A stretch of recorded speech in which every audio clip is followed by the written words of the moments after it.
Hello and welcome. My name is Carol Carter. I'm from GlobalMIndED. I'm here today with Celeste Gardner, and we work with Lisa Wyckoff. We are bringing you the GlobalMIndED 2020 event virtually this year because of COVID-19. We're delighted that you're joining us for this very important topic on prison education and higher education. And we have a number of different topics we've done this week launching our event on higher education. So thank you for joining us. We will be recording this session and it will be posted to the GlobalMIndED 2020 YouTube channel. So we look forward to having you being able to share this session with colleagues and people who are interested in this topic. And for those of you who don't know, GlobalMIndED is about creating a capable, diverse talent pipeline to get more people of color, underrepresented, any way that you can define diversity into the education, employment, economic mobility, and leadership pipeline. So it's our pleasure today to introduce the leader of this panel, and her name is Toya Wall. She's the Senior Program Officer at Ascendium Education Group. Her responsibilities include working nationally with higher education and correctional leaders to expand post-secondary educational and career opportunities for incarcerated learners. She joined the organization in 2017. She holds a master's in community planning and economic development from the University of Cincinnati and a BA in journalism. Welcome, Toya, and welcome your whole panel for this really critical topic. We're very much looking forward to learning about what you're doing and hopefully being able to widely share this with our network so that we can carry your good work forward. Thank you so much. I'm going to share my screen. Thanks, Carol, for that great introduction and for providing us with this opportunity for the quick pivot. We were looking forward to the Colorado visit, but this is great, and I'm really happy to be here with everyone. So again, I'm Toya Wall, Senior Program Officer at Ascendium Education Group, which is a nonprofit corporation out of Madison, Wisconsin. Although I'm with you today from my home office in Cincinnati, Ohio. So can you see my screen? Nod your heads. Okay, thanks. So let's see. There we go. So our grant making focuses on increasing equitable outcomes for learners from low-income backgrounds, particularly those in groups that have been historically, I would say, inadequately served by post-secondary education institutions. And we partner with a variety of organizational types to carry out a national grant making strategy.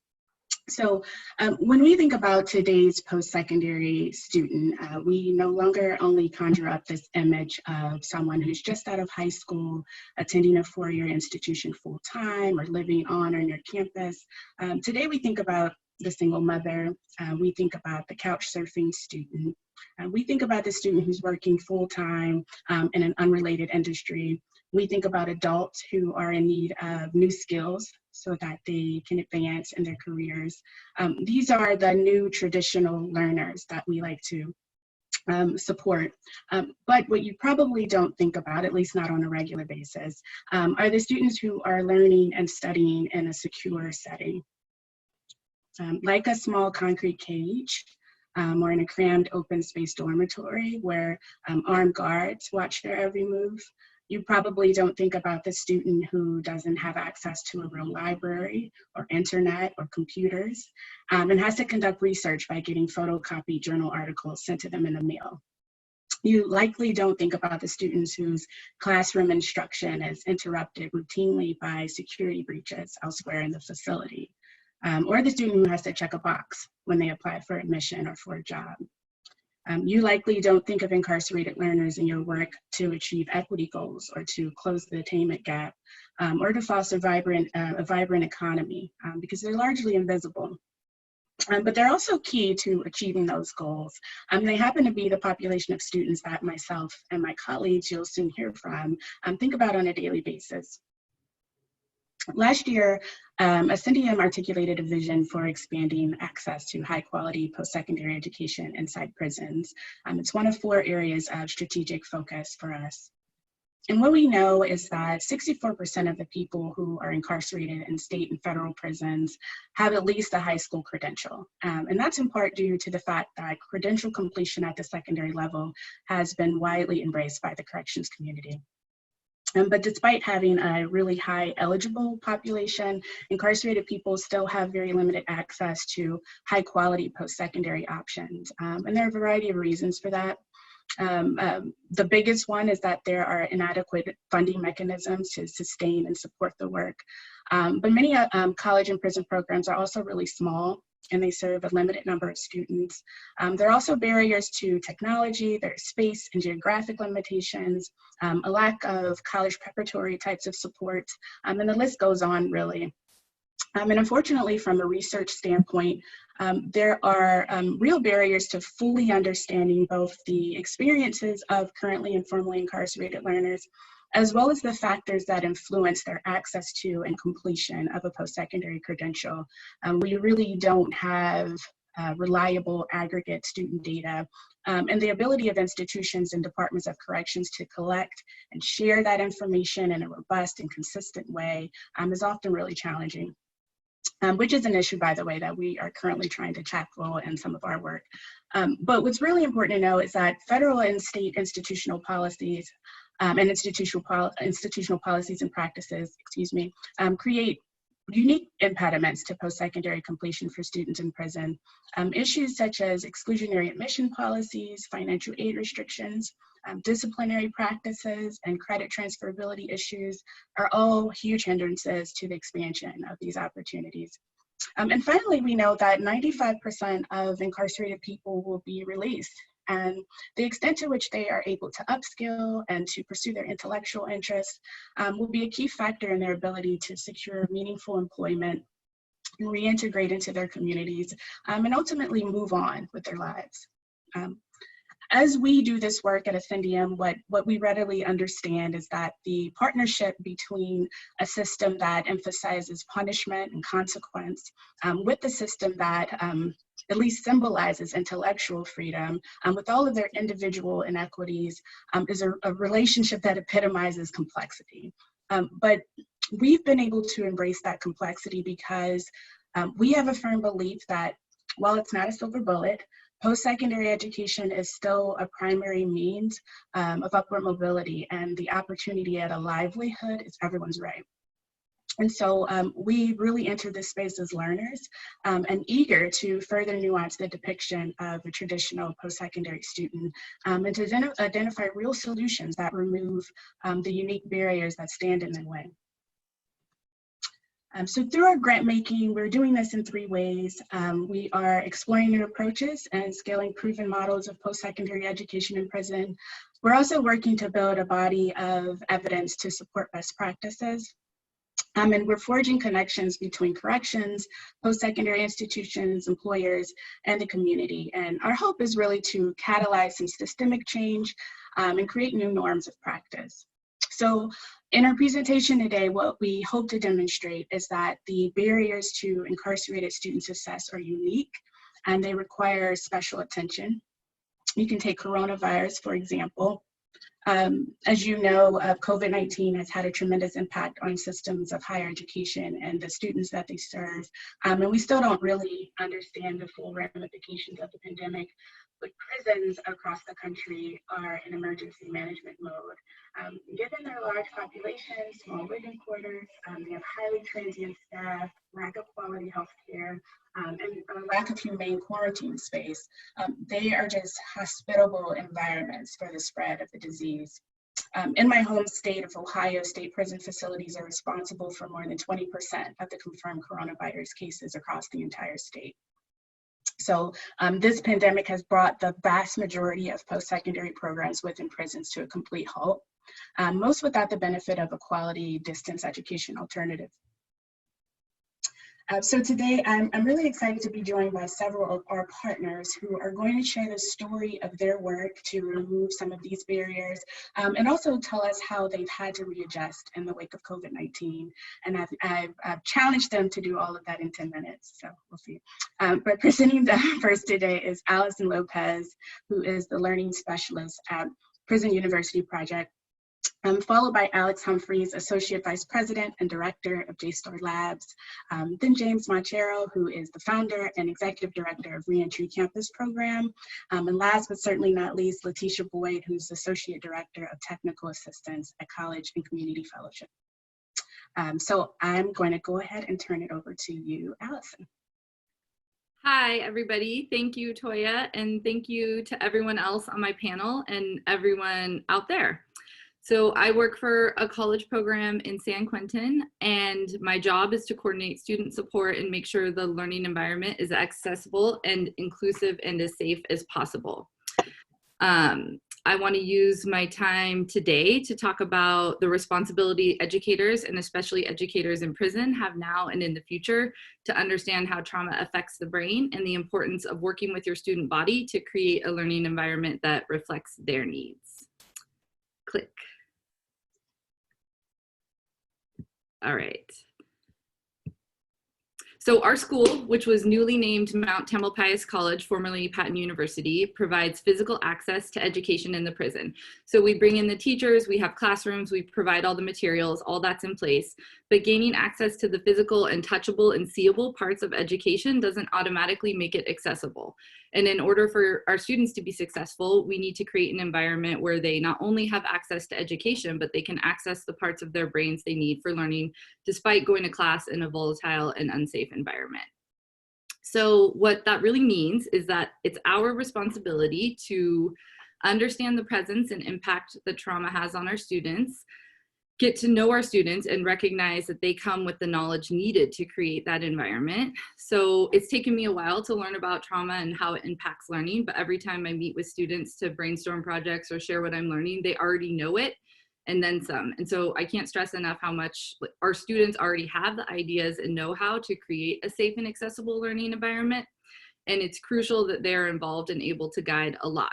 It's uncomfortable to think of all the times, for me at least, where students were negatively impacted by assumptions of teachers and administrators who thought they knew what was best for their student body. And these are adult students who have little to no control over their larger environment. So we don't want to replicate the harmful prison structures by deciding what they need for them. Which brings me to bullet number 3, they have to be involved. So we have to facilitate their participation in creating this environment. And at the core, a safe learning environment means that students have a voice, they have lots of choices, and this leads to feelings of empowerment and increased engagement. And that is what helps keep the brain ready and unlocked for learning. Click. All right, trauma affects everyone differently, and learning is impacted by different types of trauma. So adverse childhood experiences like physical or verbal abuse, not enough food or money, not having shelter, just to name a few. Lots of our students have been affected by historical, cultural, and generational traumas brought on by discrimination, institutionalized racism, and mass incarceration. Traumatic life events like anything from car accidents to close deaths, abuse, war. And then they live in a high trauma environment with lots of trauma exposure in the prison, and like combat is another example of that. So what exactly is the relation between trauma and brain activity? Click. So when you experience things in life, your brain is in a state of scanning and reacting, and your experience and your brain's reaction form neural pathways in your brain. And this is your limbic system at work, and one of its governing features, the amygdala, controls your responses. So like fight, flight, freeze, fawn, etc. And the best metaphor I've heard is to think of these neural pathways as trails. So the more trail is traveled, the easier it gets to follow, the clearer the path, and the quicker the journey to that reaction. Because of these neural pathways, the limbic system can fire off stress signals in response to anything that triggers traumatic memories, shutting down the parts of the brain you use for problem solving, memory, and reasoning. And this is before you have a chance to reason with yourself about whether or not there is any actual danger. So the thing to remember here is that when your brain is on high alert, you can't focus, remember things, or ultimately learn. Next, click. Okay, one more fun thing about the brain. I just want to plug this book. Zaretta Hammond wrote a book called Culturally Responsive Teaching in the Brain, and I really encourage anyone who comes within 10 feet of a classroom to read it. She outlined 6 rules about the brain and learning. I want to focus on the first one, because if you don't understand the first one, none of the rest of this matters, but this is worth checking out. All All right, the first rule. So the brain seeks to minimize social threats and maximize opportunities to connect with others in community. So what does this mean? Well, the brain won't seek to connect with others if it perceives a threat to social or psychological well-being based on what someone says or does. And again, our job is to familiarize ourselves with common actions or conditions that make our students feel unsafe, even if they can't name this sense of threat. So this is going back to the second bullet point about getting to know your students. And you can study trauma all you want, but the goal here isn't to try and create something for them, it's to create something with them so it truly reflects their needs. At San Quentin, we can work hard to make sure students are allowed to come down during lockdowns and we can get our materials in, but none of it matters, none of that access matters if the environment itself doesn't feel safe. Click. So if you truly want the educational experience to be accessible and for students to be successful, then get to know these trauma-informed principles. So this is just one way to represent the relationship between these principles, but I like it because it highlights the need for cultural humility and the support for these other principles that it provides. So think about this. In one of our classes, the teacher, let's say, has a trusting and transparent relationship with students. Students take turns presenting on topics, they work together and collaborate. Overall, the class is student-centered and safe, but the class is studying slavery and historical content that many of the students find difficult and traumatizing. Some of them get their papers back, asking them to do rewrites and stick to analyzing the historical topic and not connect it to the present day, which some of the students felt was impossible given their own traumatic experiences that came as a result of historical trauma. And this was a hard thing for the students to get through and for the teacher. And so all of us need to be able to maintain that outward stance and try and relate or learn about the identities and cultures of our students so that we don't make decisions that re-traumatize them and affect their learning negatively. So same message as before, know your students. You can't cheat that process. Click.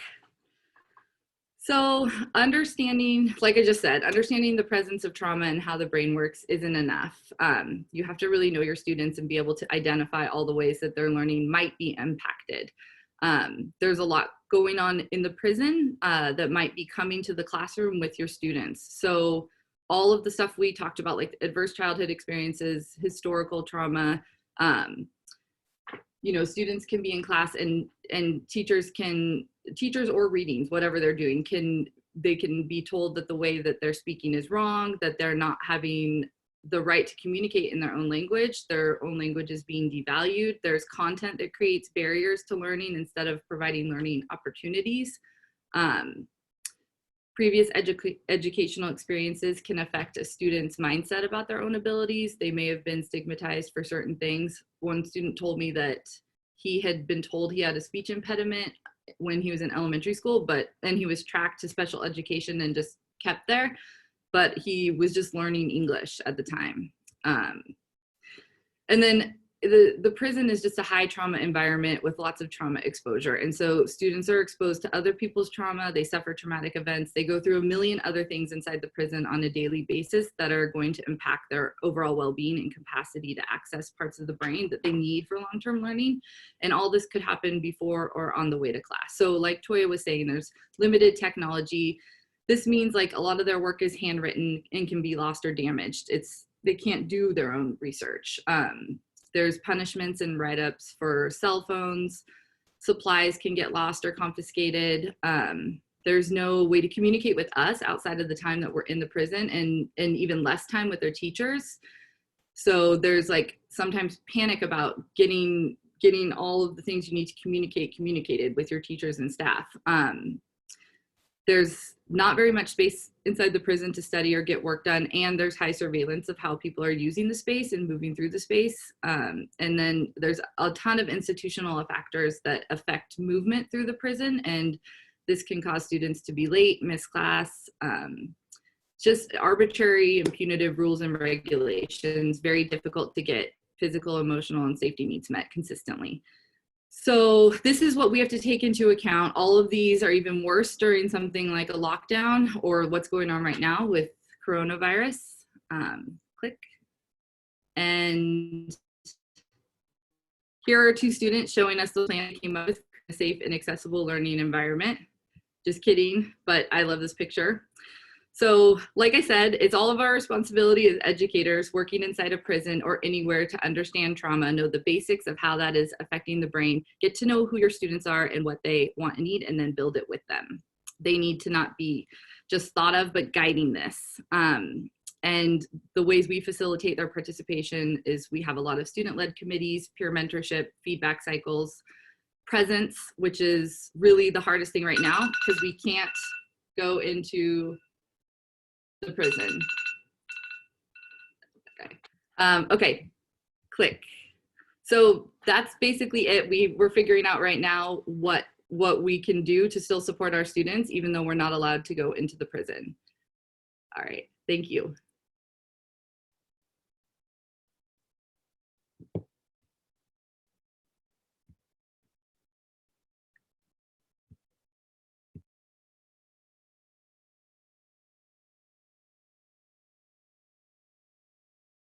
There we go.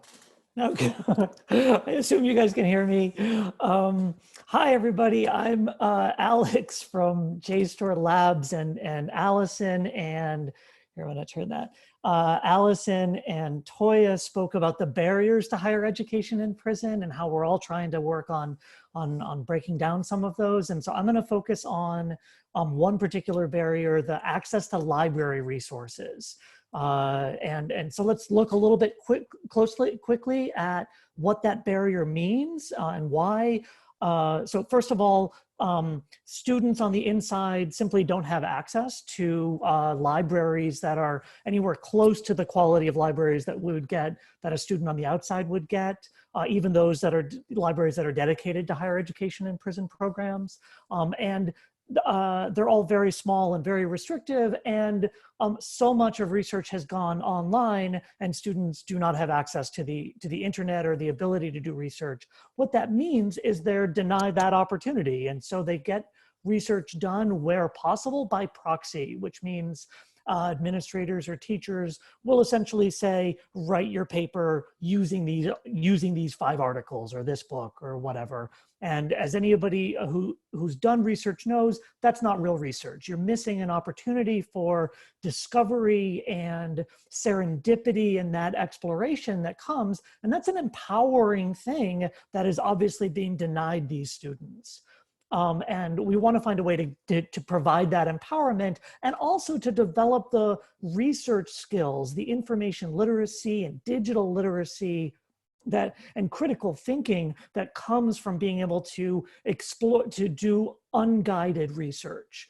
And that's the reason why we care about that. I care about that. One, it's really important, but we're JSTOR. If you're not familiar with who that is, JSTOR is a digital library, one of the most used digital resources for scholarly research. 6 million people use it every month to conduct research, primarily in the humanities and social sciences.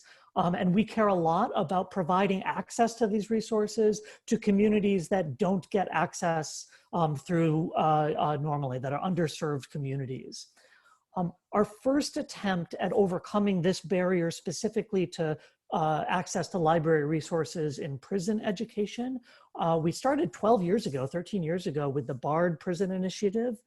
They came to us with this challenge where their students, they wanted to be able to do research, but they couldn't without the internet. And so what we came up with was essentially, we took the JSTOR search engine and we put it on a little teeny thumb drive and brought that thumb drive to the inside, on the inside.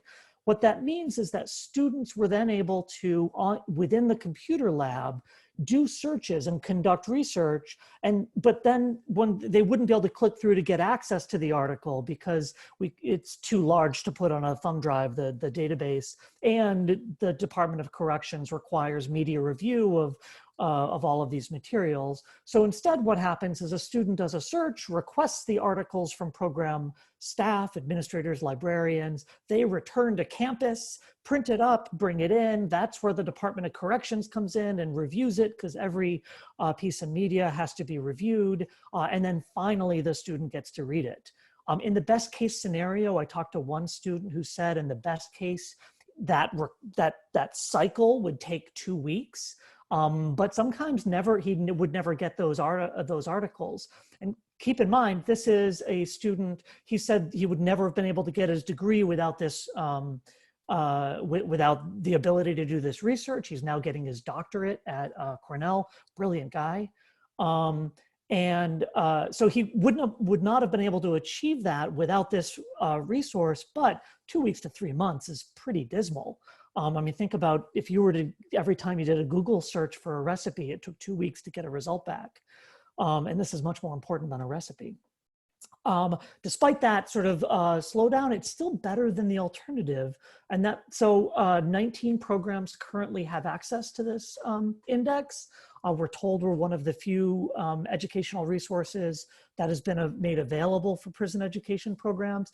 And we think there's a lot more we can do to improve it, to make things updated, to make the process for students faster, to really bring that 2-week turnaround time down to ideally minutes or even seconds. So we're working on a current project funded by the Andrew W. Mellon Foundation to improve that. Our long-term goal, just to make this incredibly clear, is to provide access to JSTOR. Full access is freely to as many higher education and prison programs as possible. And that's going to require a lot of work. We're not able to do that right yet because of the diversity of needs and the constraints that the different programs operate under. So the first step in that is this current project where we're working with 5 prison education programs, including Allison's Prison University project, to provide an offline solution, a better improved version of it, which we're going to test and implement and test and improve so that we can then figure out how to scale it up to the hundreds of programs that are out there. This solution is different in a number of ways, and I'll show you show you some of those. So first of all, instead of thumb drives, which are very limited in space, this is a full server. These are them. Each one is about the size of your fist.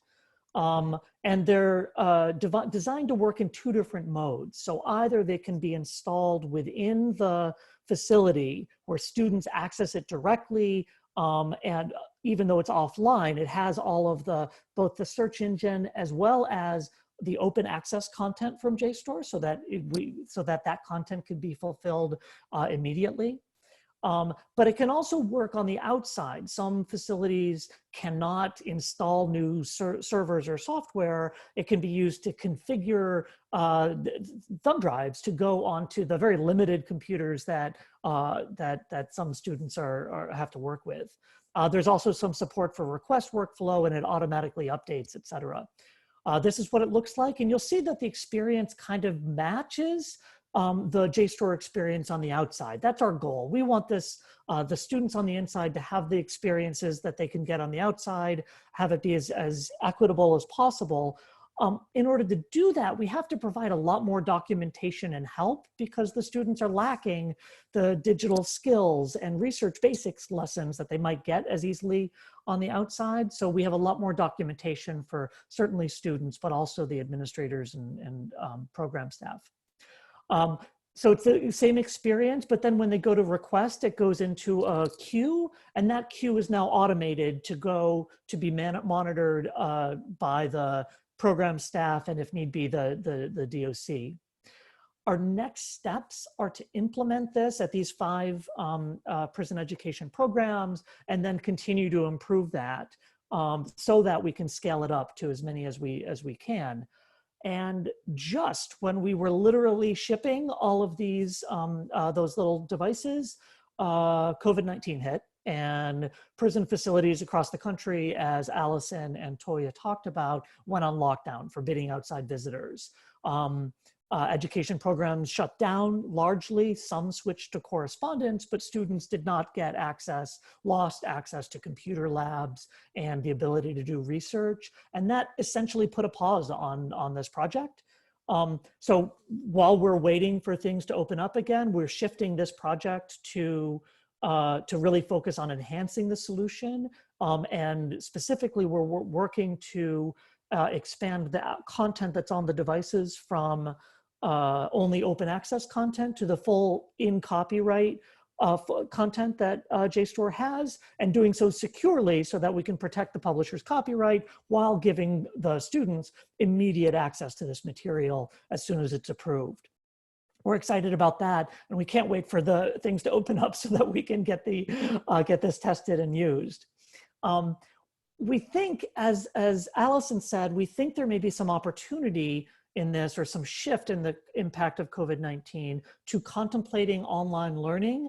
And some facilities are beginning to explore access to vetted and secure websites. So not opening up internet access broadly, but providing access to specific and approved websites that meet the Department of Corrections security needs. And we're really interested in doing that, and doing that in a way that is ethical and provides as much as possible the experience that students get on the outside, so that they can have the joy of the discovery that a researcher can get. And we think that if we can do that, the combination of having ability to do it online, as well as for those facilities that don't, having the devices that we've been working on recently, so doing it offline, will really make a big stride towards removing this barrier to education in prison. Thank you.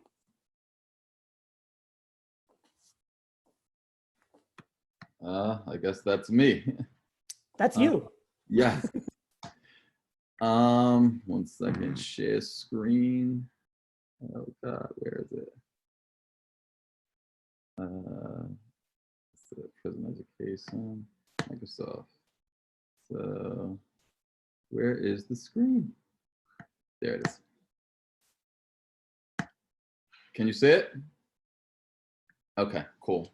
I'm really excited about this actually, because everything, and I'm glad I'm part of this panel and I'm hearing this discussion, because everything that I'm hearing I can speak to directly, especially the piece about the trauma, and especially about the piece of needing resources for students inside prison to be able to access themselves without being solely dependent on the teacher to give this instruction. Let me do presenter view. Here we go. Wait, show. So I'm gonna do an introduction. My name is James Montiero. I'm somebody who's formerly incarcerated. And when I speak to the trauma, it's that I was dropped out of school in the 8th grade. I moved out of my mother's house. I moved in with an older woman. I was exposed to things no 15-year-old boy should be exposed to. And for the next 20 years, basically I spent my whole life incarcerated up and down the East Coast. It wasn't until the last time that I was incarcerated that I decided, I was like, I'm so done with this. And my thought process was more like, not how am I going to be able to get out of here, but more so, how am I going to be able to stay out of prison, that I figured I really need to go back to school. I need to get my education. And I was fortunate enough to get my GED and my associate's degree while I was in prison. The issue was, I still had a lot of time left on my sentence while I was there, so I had to sit around for another 3 years waiting to be released in order to go further, because there was little to nothing else for me to do. I was released on December 10th, 2000, in 2009, and I was fortunate enough to meet a childhood friend who mentored me, helped me to get back into school, and I got my bachelor's degree from Roger Williams University with honors. I did a lot of study and review after that, and what I came to find, and I realized this is sort of dated, that there are approximately around 85 to 90,000 people taking post-secondary education programs behind the walls right now. The issue with that is, if you look at this slide right here, at the associate's level, you'll see in lower enrollment systems, there's 72% of people who have enrolled. In higher enrollment system, it's 28%. But when it goes to bachelor's degree, this number drops significantly. And upon release, what happens is we don't know what's happening to these individuals. So it's safe to say, because of the way Toya was explained, the way educational systems are set up inside prison and the barriers that involves, that most of the individuals that start programs behind the walls, unless we're doing a life sentence, will not finish these programs. There was a piece done by Van Jones' group. It was that 67% of individuals who are formerly incarcerated wanted to finish school upon release, only 27% were actually able to. And to me, what this speaks to is not a lack of desire to be productive and responsible members of society, but more so lack of pathways in towards being able to. So when I speak about trauma, I speak about the trauma that brought me into prison. I speak about having revelations, support groups, self-study, learning about trauma, learning about myself, learning about some of the issues that brought me to prison, a lot of self-reflection, and then going back to school and getting my education, but also the barriers that presented itself upon release. And for me, I was just one of the lucky ones. So we created the Reentry Campus program because I've seen a huge gap and void in individuals being able to complete what they finished. And our mission basically is simple. It's to provide a pathway for these individuals who are formerly and currently incarcerated to be able to finish the educational program that they started once they're released. Our focus is on prior learning assessment. And the reason why I say that is because it's a lot different when you have an adult going to college opposed to somebody straight out of high school. We come into these settings with a wealth of personal and prior experience that we've learned through work settings, we've learned through self-reflection, we've learned through all the self-help and guidance programs that we take while incarcerated. Or say if I'm trying to fight a case and I'm sitting there studying hours on end for years in the law library, learning information to help my case, but at the same time, I'm not getting credit for any of this. And in college settings on the outside of prison, credit for prior learning is accepted. So we do a lot of experiential learning assessments. We do CLEP exams and Dante's standardized test program exams, because there has to be a way to fill in the courses that students need with the courses they're getting at the institutions with ones that they already have experience for. So it enables them to expedite their degree attainment and also be able to move along at a faster pace and not cost as much money in regards to their degree. It's very simple what we do with the students. It's a lot of support-based.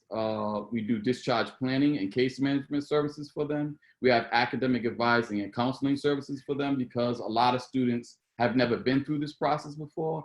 And never mind a teenager who has like a guidance counselor, academic counselor, fully support. Somebody who's been away from this setting for years on end to be able to go into academics, it's very difficult for them to navigate this process. So we provide those supports for them.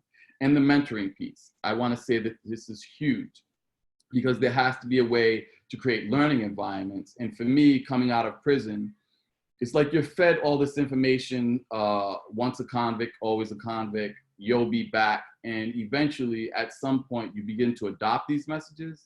But coming out of prison and being in prison with individuals who are pursuing education, right, it kind of frees you in your own mind to say, well, wait a minute, he's doing that. I can too, and to get that mentorship from individuals. I want to say that we all know education reduces recidivism. For every dollar spent on education, states save $4 in incarceration costs. And the one thing that I always say, this was my motto that I came up with, it was more education would equal more money, would equal more freedom. And the freedom that I was thinking about at the time wasn't necessarily my physical freedom. It was more so freedom of choices. Without education in this country, we are being limited and we have little to no choices. And for me, I have freedom today. So we created the Reentry Campus program basically because once you have freedom, it's only right that you would want that for somebody else, to provide those opportunities for somebody else. So I love this topic that you're doing. I'm glad that you're making this global in regards to this conference, because more people need to understand that we need to provide opportunities for these individuals coming home. 700,000 people will be released from prison each year. How do we want them to return? Their fathers, their mothers, their sisters, their brothers. So thank you for this opportunity. And okay, stop share.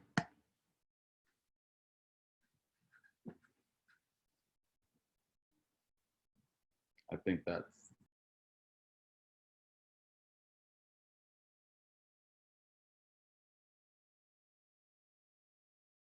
Good morning, everyone. Thank you, James. You're kind of a tough act to follow there. So my name is Lettisha Boyd. I'm the Associate Director of Technical Assistance for College and Community Fellowship. College and Community Fellowship is a 20-year-old New York-based not-for-profit with a national training component.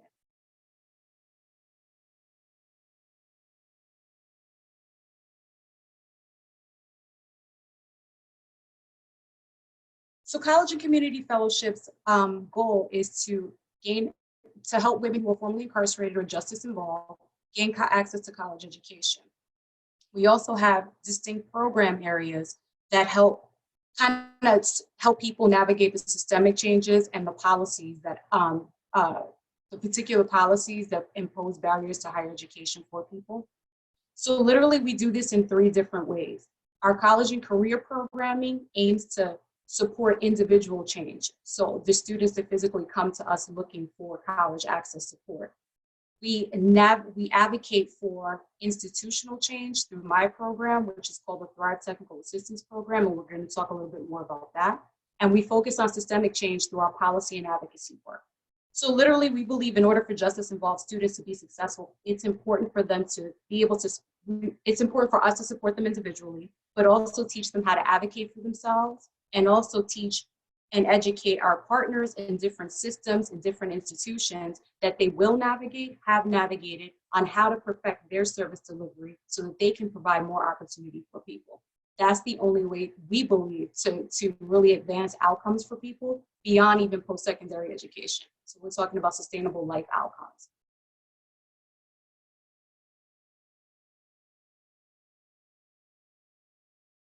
So here are the specific college and career programming that we offer. So our peer mentoring program matches CCF alumna with women 6 months pre-release to help them navigate reentry and plan for higher education. Then our academic support program, which is our oldest running program. So when CCF was founded 20 years ago, this was the only program that they had.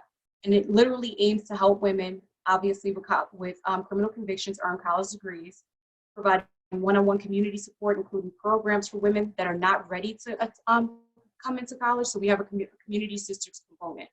We do an assessment with students, and if students literally are not ready for college, we provide them that collegiate atmosphere and all the supports that would get them ready for enrollment, because our goal is not just enrollment, our goal is really retention and college completion. And then our career advancement program. So again, we all go to college for a reason. We go to college to advance in our careers, to become professionals, and to be able to be sustained. So our career program is literally trying to match students with careers that match their actual academic progress.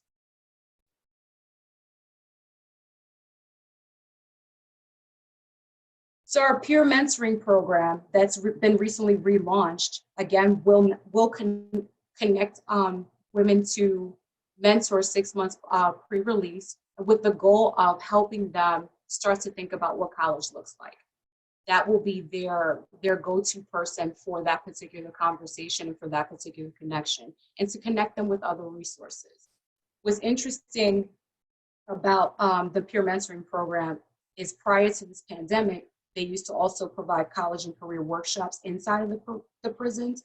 And one of those things is really important. One of the things that they really talked about was like the particular laws that exist in New York State. So women know the employment and licensure laws, and they're equipped to advocate for themselves when they make that particular transition. The career workshops really talked about how to prepare for those difficult conversations. So New York is sort of a different line when it comes to this particular population, because there are a lot of laws that are supportive that do not pose as many barriers as in so many places, but you do have employers who obviously don't know everything, so we kind of educate them on that. And then due to the current pandemic, we're now researching and identifying best ways to continue connecting with potential students, maybe through connecting our members with through correspondence courses. So the most important thing about what we do is we employ these things called evidence-based and promising practices. So there are a suite of them in our direct programs that is utilized in our direct service programs, specifically the academic support program, the majority of which have multi-generational impacts. So financial education, the asset-based approach, trauma awareness, motivational interviewing, different components of organizational learning and development, and obviously the need for post-secondary education and vocational training.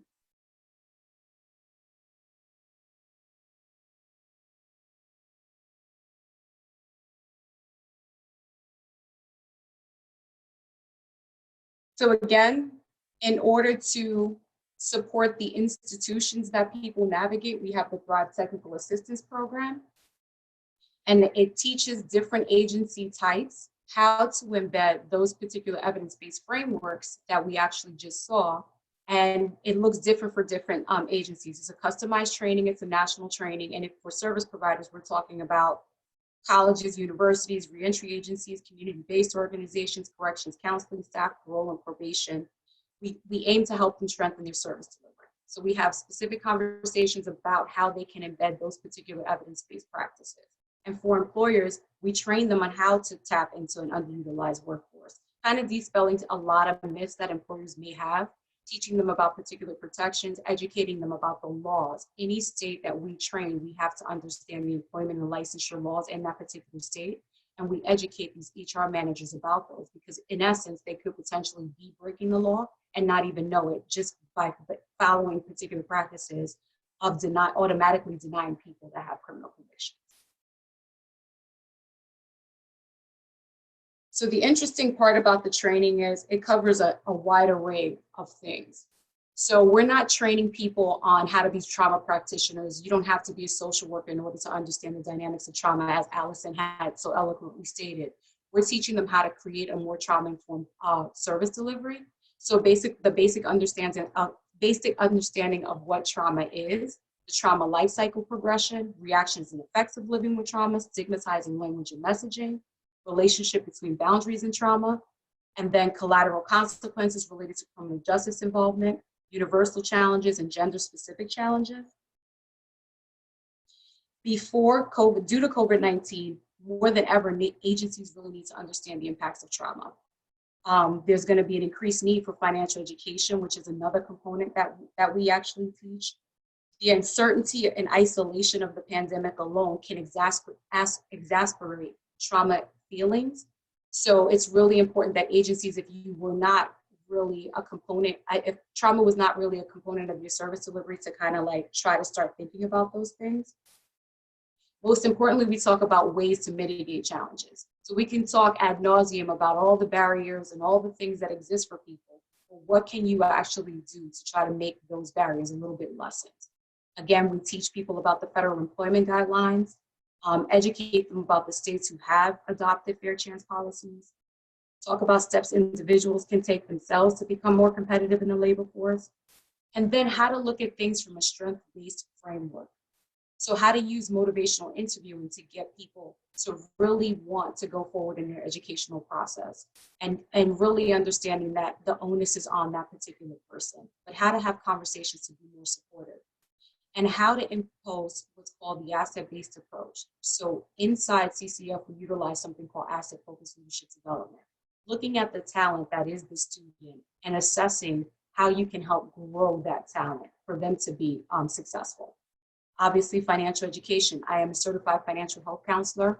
And one of the things that we do, we have a two-part training process. So we talk about the need for financial education, but we also train staff on how to become quasi-accredited debt repair counselors and teach them how to actually embed that process in their service delivery.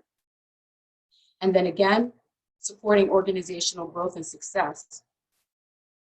Parts of that particular piece, when we're talking about supporting organizational growth and success, is change management. So when you have people going inside to teach students for the first time that have never, ever been inside of a correctional setting, there's a lot of angst.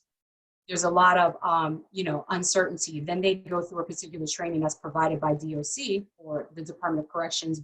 There's so many different ways that nationally they call those things. And it could be off-putting, and it can be very traumatic for people going in. So literally, we have the conversations about change management and how to prepare for that preparation and how to infuse change management into your own organizational culture. Another thing that's really important, especially in COVID times, is really looking at organizational development, really looking at what's currently going on within your organization and how you can now adapt to this new environment. For instance, we used to teach a lot about contemporary workplace practices.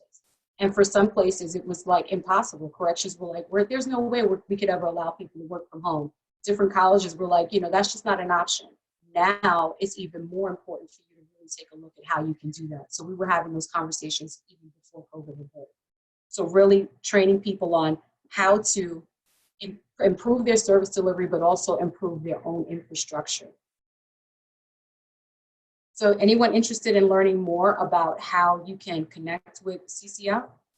Literally, you can go to our website at www.collegeandcommunityfellowship.org, and there's my contact information as well, boyd@collegeandcommunity.org. Thanks, everyone, and this has been interesting.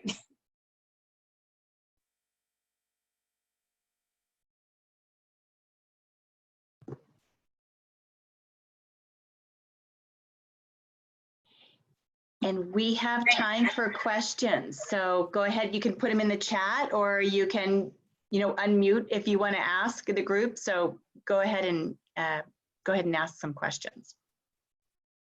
I'll start with one that I have, which is, how did you all meet each other in the first place to come together to form the group? And who else do you need on your team to take your work out, 10 and 100x? I can start. So I might be the connector for most folks on the panel, and have just met them in different ways at conferences, through the work, just doing outreach. Many, both RCP, CCF, Prison University Project are all our grant partners. And so was thinking about the organizations that are really doing work to remove some really nuanced barriers to incarcerated student success. And these great folks came to mind. So they were gracious enough to pull together some slides and pivot and do this in a virtual setting. So that's how I know everyone, but I'm sure there's some other linkages, I think, between folks. Like I know Lettisha and James know each other. So yes, James and I have met at a conference in Rhode Island some time back, and I'm proud to announce that James's program will be receiving garage training this year. So he and I had maintained contact, and thanks to the support from Ascendium, we will be able to provide James with the training. So that's how James and I know each other. And it seems like Alex and Allison and I are about to become friends. You just don't know it yet. That's why doing these panels is great for that, even though we're not all together in person. So, and it looks like we've got a question, Toya. So it's from Curtis Tanaka, and it's for Lettisha. And he says, you mentioned improving delivery and infrastructure. I'm wondering how you see this changing for HEP programs post-COVID-19. Do you have specific recommendations? I would challenge Curtis to be more specific, please. I'll type that in. Yeah.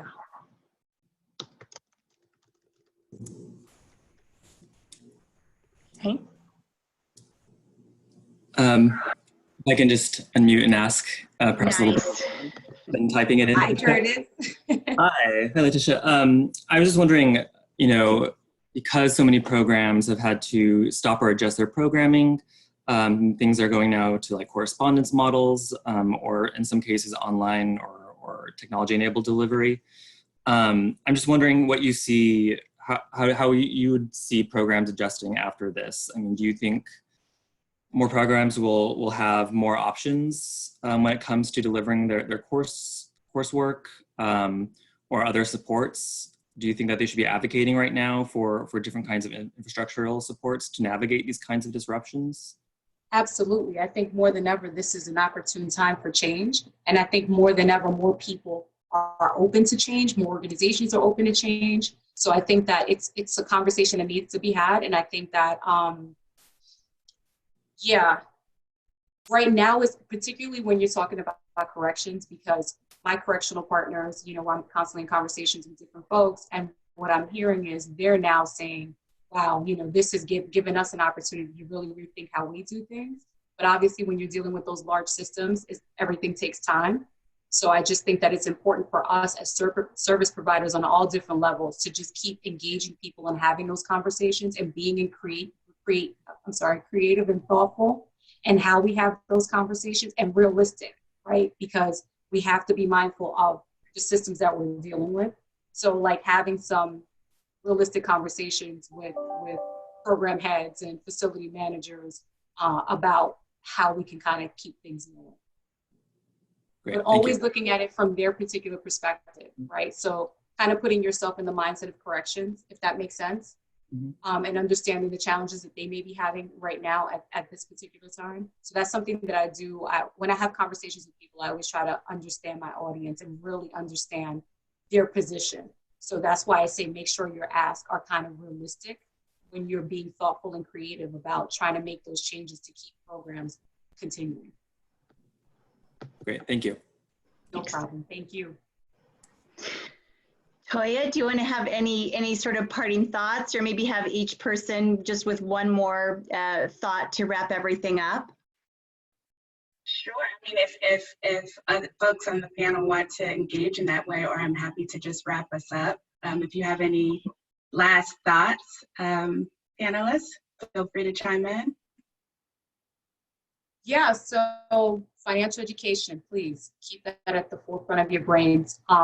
In this particular time, you have people that are being released early that are going to come out to a devastated employment market. You know, that's something that we need to think about, really preparing the people that we work with for that conversation, having that conversation so they are prepared and they're not coming out, you know, kind of devastated or thinking it's a them thing, but it's more of a climate, the climate that we're in. And really, financial education is very important. Those conversations need to happen. Yeah, I think it's a really critical juncture for an already embattled field. And so the idea that